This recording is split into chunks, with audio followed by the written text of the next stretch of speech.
The rubber will be flying this week on Lucas Oil on the Edge. You're in store for ultra-competitive and super-fast Pro Nitrous drag racing. We're hitting the Texas Motorplex in Ennis, Texas for the battle for the belts. We'll narrow the ladder down to 2 drivers, with the championship belt finally in reach. It's going to be a fight to the finish line, and it all starts now. Go!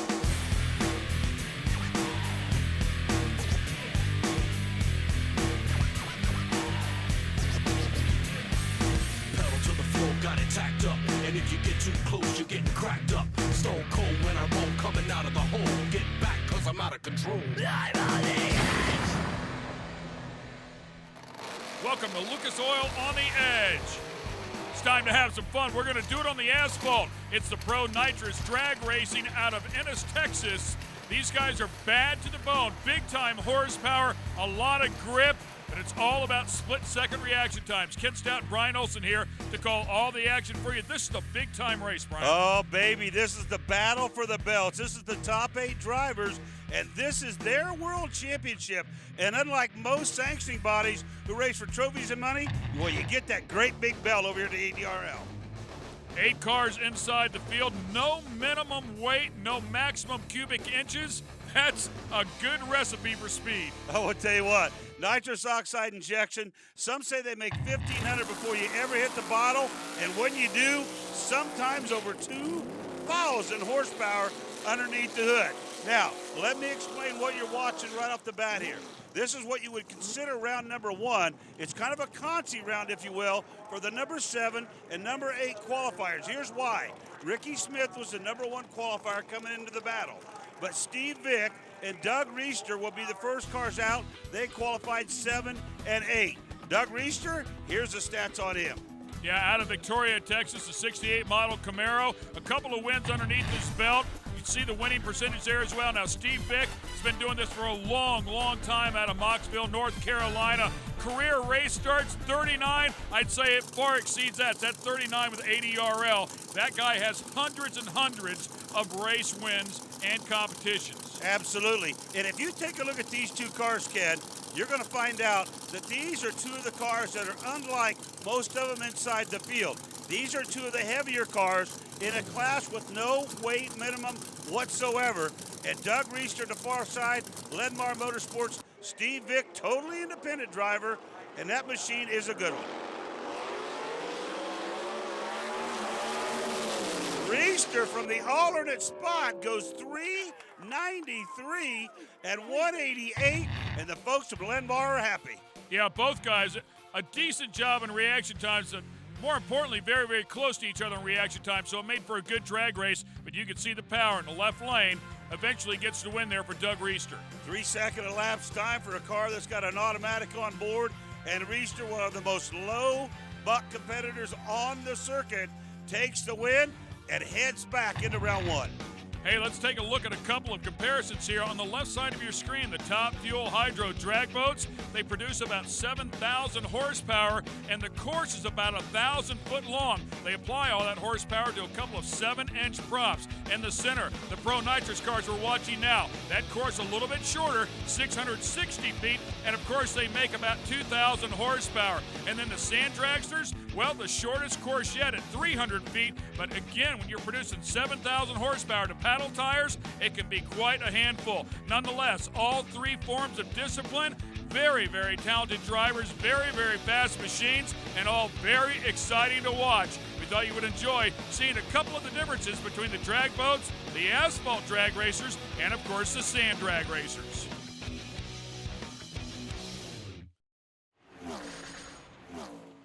This Lucas Oil on the Edge telecast is being brought to you by Lucas Oil, made in America, sold to the world. General Tire, anywhere is possible. Herculiner truck bed liners, when the tough comes easy. All right, welcome back to Lucas Oil on the Edge. We're at the ADRL Pro Nitrous drag race in Ennis, Texas, the battle for the belts. And of course, when you see these guys come out here in their machines, thousands and thousands of dollars inside of them, but I've got to tell you, that second generation Camaro we're about to see now is one of the most spectacular race cars I've ever seen. No question about it. That's the new 70.5 body. But Burton Oxer drives a 68 model with 30 round wins and another one of those seasoned veterans in the Pro Nitrous category. Yeah, Randy Weatherford out of Danville, Virginia, the 70 model Camaro. A couple of final rounds out here, still looking for that first win. There's a look at that car we were talking about. Of course, a Firebird on the far side, backed by Alan Abbey, and then that second generation Camaro here in the near lane. Oxer's machine has a brand new body on it. He stumbled and put that thing in the wall earlier in the season, so it's yet to be painted. Wow, Oxer on a great run, close to the wall, and just crushes him. 384 Ken at 195. Yeah, puts a 10th on him there overall, and you can see the huge starting line advantage to Burton in the far lane. That is so critical when you come out here, especially in an 8th mile drag race. You don't have much time to make up for it. And of course, those Nitrous cars, they're running perfect when they're belching fire out of the pipes like that. Yeah, when you see the fire coming out of the pipes as clean as that. Now watch these cars right about here. You'll start seeing the fire. That's when the systems are starting to really come in. Systems I'm talking about, nitrous oxide injection, putting the horsepower to the motors. And what a great run for round one for Burton Oxer. Now, I got to tell you, Burton's lucky it's an 8th mile race. He might have been in trouble there in a quarter-mile distance. You can see the big onboard camera in the far lane as well. We'll give you a good ride here in a moment. Shannon Jenkins, talk about a man of experience. He's made his living in this industry. As you can see there, the ET world record holder has multiple championships underneath his belt. Will line up alongside Stan Allen. In the Bankston Boys machine, great guy and a great team with a good car. We just got to be consistent and don't go out there and do something we shouldn't be doing, which we got a good, consistent race car. And we've been working hard, we've been here since day one in the series, this is the 6th year. Man, it would be, just winning one of these races means so much, and to win the belt, that would be just icing on the cake, I would say, like I said, I've won a lot of races, but this has got to be the one we've worked the hardest for.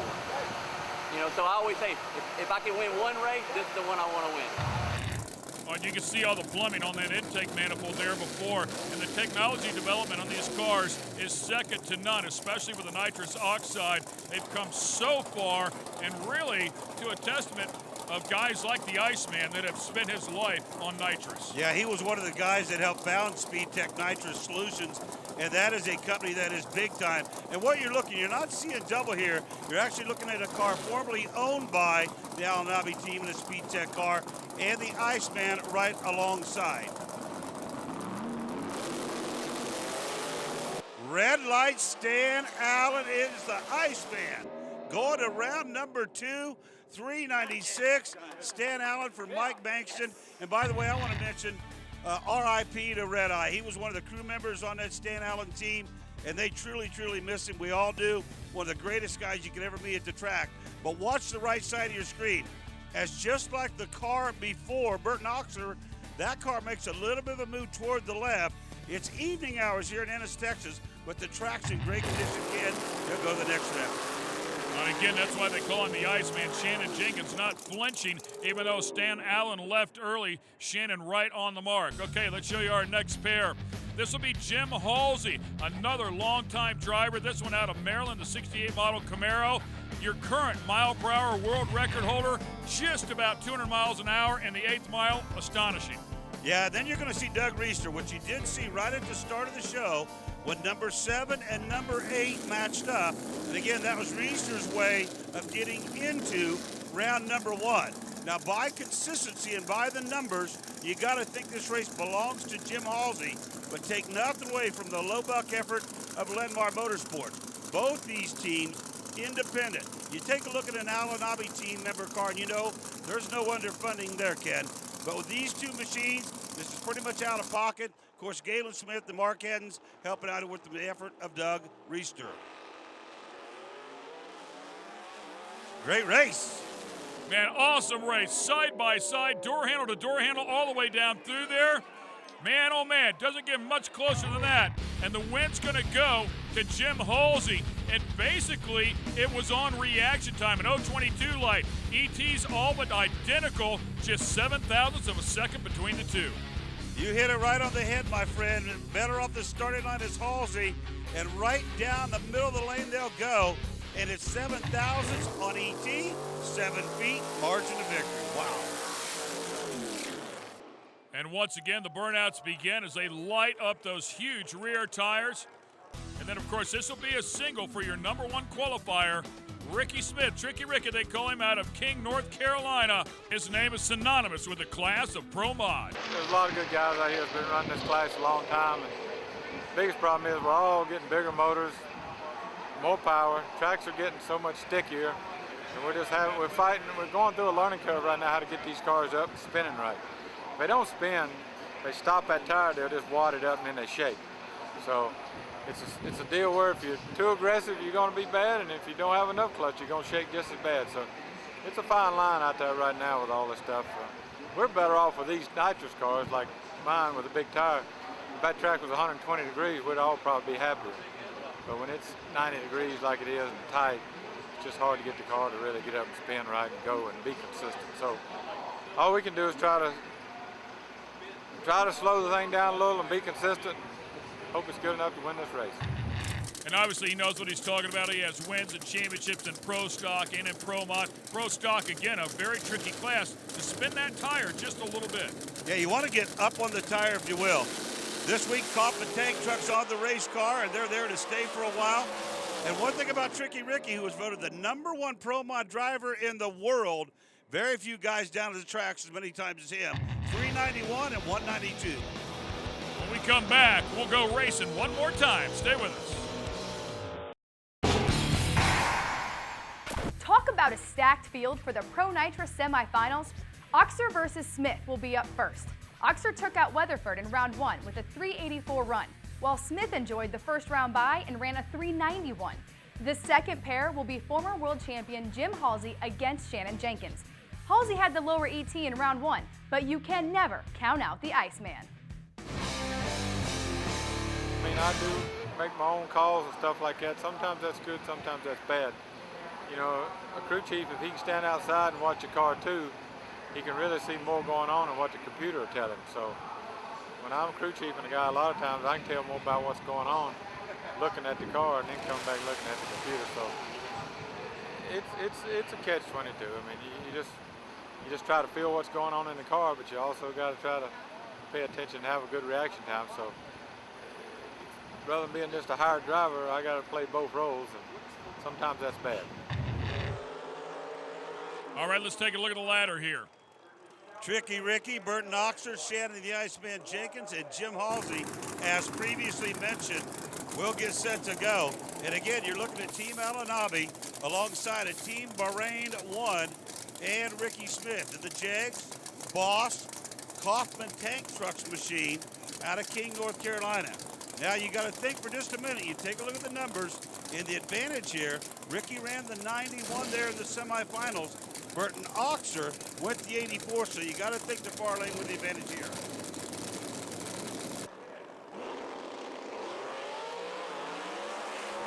Boy, and Oxer looking to take out the #1 qualifier, and will do exactly that with the better of the two ETs and a much better reaction time. Talk about a shocker. Wow, you seldom leave on Tricky Ricky Smith, but I got to tell you got to take a look at those numbers. That 383.5 is really a big-time run. Both cars made picture-perfect runs right down the middle of the lane, but it is going to be Burton Oxer and the team from West Virginia going to the final. Up next will be Shannon Jenkins here in the near lane. The Speed Tech sponsorship on the side of that one, of course, a key player, a principal member of that company. Alongside will be Jim Halsey. And Shannon Jenkins actually worked with a number of these guys over the years to help them out with their systems. Yeah, he really did. And that Speed Tech Innovative Nitrous Solutions car. And Halsey for Cecil County Dragway goes red! This one's over before it begins. Halsey misses it by 1/1000th of a second. It would have been tough to beat Jenkins, though. An 0.14 light. Jenkins was ready for this one and then puts an 89 on the board. He's going to have to get a little quicker, though, if he's going to keep up with Burton in the final. I got to tell you something right there. Jim Halsey knew it the second he left that starting line. Watch the fire in the pipes. I believe you'll see an early shutoff. Indeed you did, because that car had better than a 4.0 run in it. But I'll tell you, Shannon really carried the front end. He had a lot of height underneath that car, so they'll do some tune-ups. He'll be right there in the final.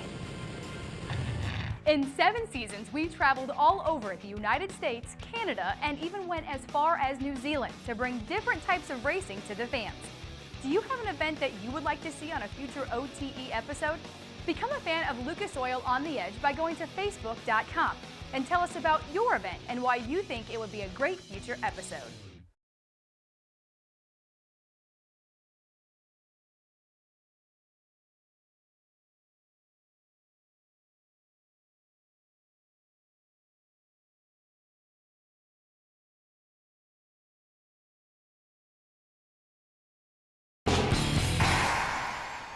You've been watching the bad boys of Pro Nitrous drag racing here on Lucas Oil on the Edge.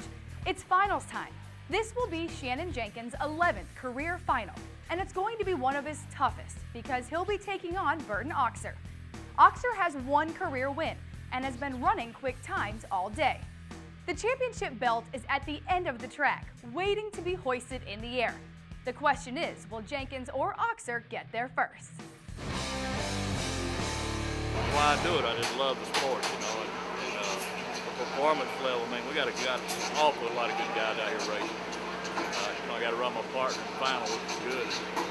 You know, it's just being able to still compete, being able to still win, that rush you get.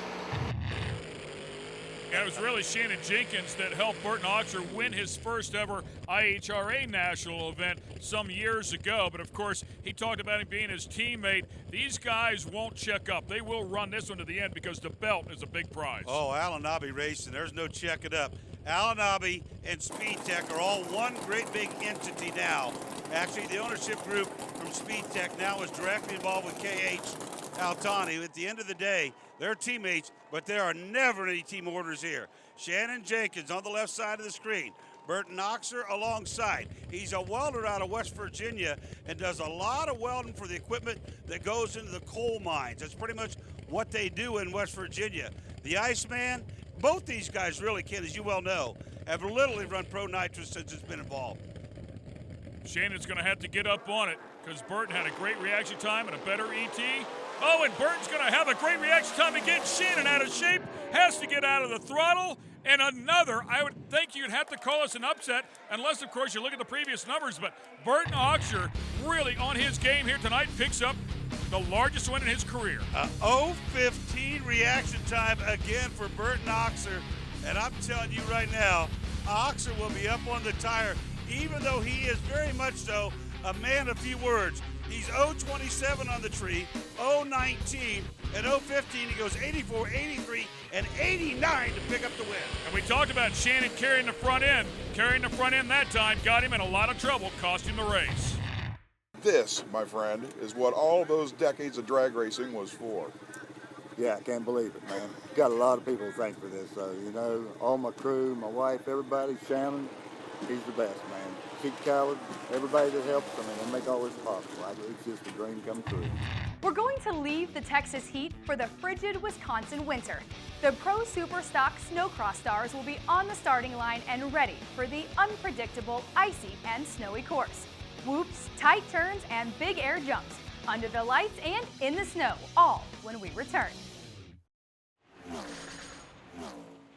This Lucas Oil On the Edge telecast is being brought to you by Lucas Oil, made in America, sold to the world. General Tire, anywhere is possible. Herculiner truck bed liners, when the tough comes easy. Welcome back to Lucas Oil on the Edge. Of course, when we left you, we were in Ennis, Texas. Now we're going to take you up to Wisconsin. From the asphalt to the snow we go. Lucas Oil SnoCross is always a lot of fun. Very talented drivers, a lot of different sleds out here. The Ski-Doos, the Polarises, the Arctic Cats. It's kind of like supercross on snow.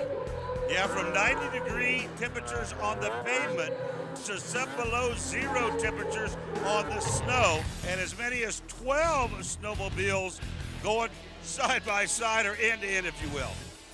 There'll be a couple of different rows out here of these guys as we get them started. And of course, everybody will charge hard that land rush start, if you will, into turn number one.